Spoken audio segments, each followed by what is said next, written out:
Hello. Welcome sir. सबसे पहले हमारे पीएनएल की बात करें तो आज के दिन मैंने कोई भी ट्रेड का प्लान यहाँ पे नहीं किया। क्यों नहीं किया? क्योंकि आज के दिन दिक्कत तो अच्छा खासा आया था। फर्स्ट में मेरी ट्रेड भी बहुत अच्छी बनी थी निफ्टी के अंदर, लेकिन मैंने क्या किया, वहाँ पे थोड़ा मेरी ट्रेड मिस हो गई। उसके बाद में मैंने कोई भी ट्रेड नहीं लिया। मिस किस कारण से हो गया? क्योंकि वहाँ पे बहुत फास्ट डिके आ रहा था, तो वहाँ पे मेरे को ट्रेड लेने का मौका भी नहीं दिया। इतना फास्ट वो हो गया कि मतलब दोनों साइड से मैं देखता ही रह गया और इतने में वो नीचे की साइड में आ गया। नहीं, मेरा अगर सही रहता तो मैं वहाँ पे ट्रेड भी बनाता और अच्छा खासा प्रॉफिट होता। उसके बाद में कोई भी अच्छी ट्रेड नहीं बनी, क्योंकि पूरा दिन डिके आता रहा फर्स्ट हाफ के अंदर, सेकंड हाफ के अंदर कोई भी डिके नहीं आया। और ऑप्शन सेलर को जब डिके नहीं आए ना, उस टाइम पे प्रॉफिट मिलता नहीं है। तो इसलिए जब डिके आना बंद हो गया तो मैंने ट्रेडिंग करना भी बंद कर दिया कि मैं आज के दिन ट्रेड नहीं करूँ, क्योंकि कुछ नहीं मिले ना, उससे अच्छा है कि कुछ देना नहीं है। मेरा यही असूल है। इसी तरीके से मैं ट्रेड करता हूँ कि मतलब आज चलो मेरे से फर्स्ट ट्रेड आ जाती, मेरे को प्रॉफिट हो जाता, बहुत अच्छी बात है। वहां पे मिस्टेक हो गई तो उसके बाद में अगर मैं ट्रेड करता तो मेरे को लॉस होता। तो मैं उसी लॉस को बचाने के लिए बाद में ट्रेड नहीं किया, क्योंकि जो मेरे रूल्स हैं उन रूल्स पे जो ट्रेड बनती है वो मैं ट्रेड लेता हूँ। जो मिस हो गई तो उसके बाद में नहीं बनानी मेरे को ट्रेड, बस हमेशा का मेरा ये रहता। आपने लास्ट वीक में भी देखा था, मैंने एक दिन ट्रेड नहीं बनाया था।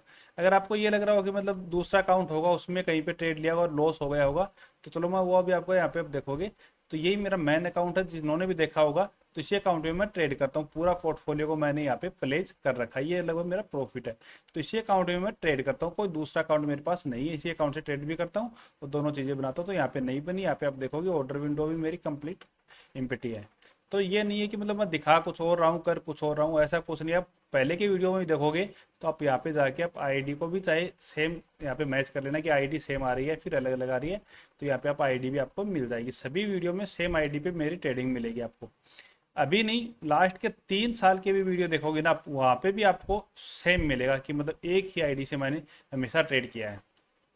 अभी हम निफ्टी की बात करें तो निफ्टी के अंदर क्या हुआ?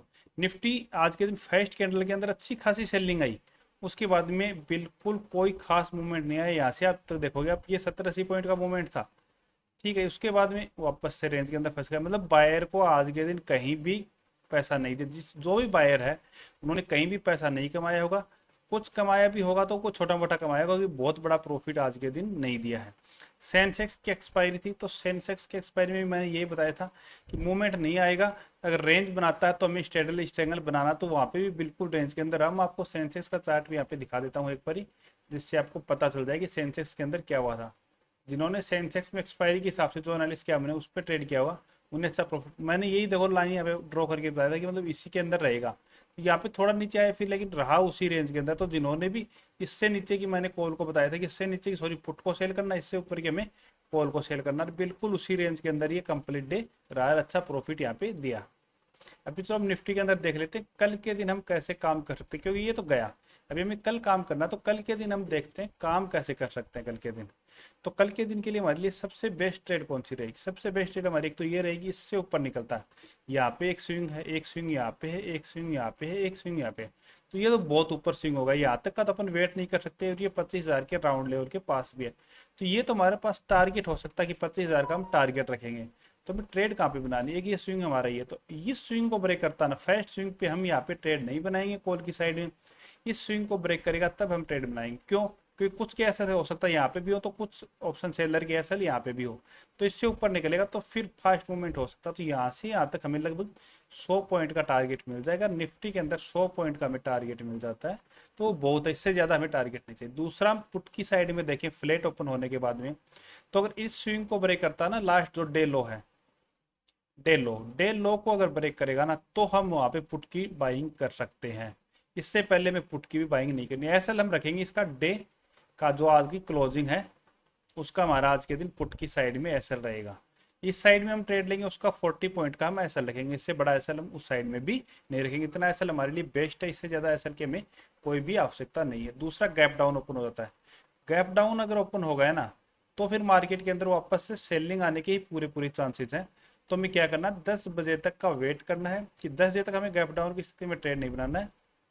उसके बाद में कोई नीचे की साइड में एन पैटर्न बनाता है तो हमें ट्रेड बनाना है। फिर 10 से 11 बजे तक फिर हमें क्या करना, 2 बजे का वेट करना। 2 बजे के बाद में अगर जैसे कोई रेंज में फंसा हुआ है, उसके बाद में किसी भी साइड ब्रेक करता है या डाउन साइड में, तो हम ट्रेड कर सकते हैं।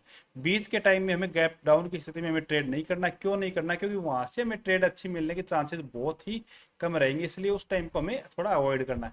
गैप अप इस एरिया में ओपन हो जाता है ना 25,000 के आसपास, तो मैंने बताया हुआ कि अगर कभी भी राउंड लेवल के पास में गैप अप ओपन हो ना, तो वहां पे डायरेक्टली नहीं जाएगा मार्केट, वहां पे या तो रेंज बनाएगा या फिर नीचे आएगा। तो गैप अप ओपन होते ही आप अगर सेलर हो तो वहां पे सी को सेल कर दो। 25,040 का एसएल लगाएगी, ज्यादा एसएल नहीं, 25,040 का आप एसएल लगाओ और वहां पे आप सेल कर दो। अगर इसको नीचे आना होगा तो 25,040 को ब्रेक नहीं करेगा, रेंज में रहेगा तो भी हमें प्रॉफिट मिलेगा। अगर आप बायर हो तो थोड़ा टाइम के लिए अवॉइड करना 25,000 की लेवल को, क्योंकि वहां पे एक बारी रेंज बनाने के पूरे पूरे चांसेस हैं। अगर आपको वीडियो पसंद आए तो चैनल को सब्सक्राइब कीजिए। Okay, thank you.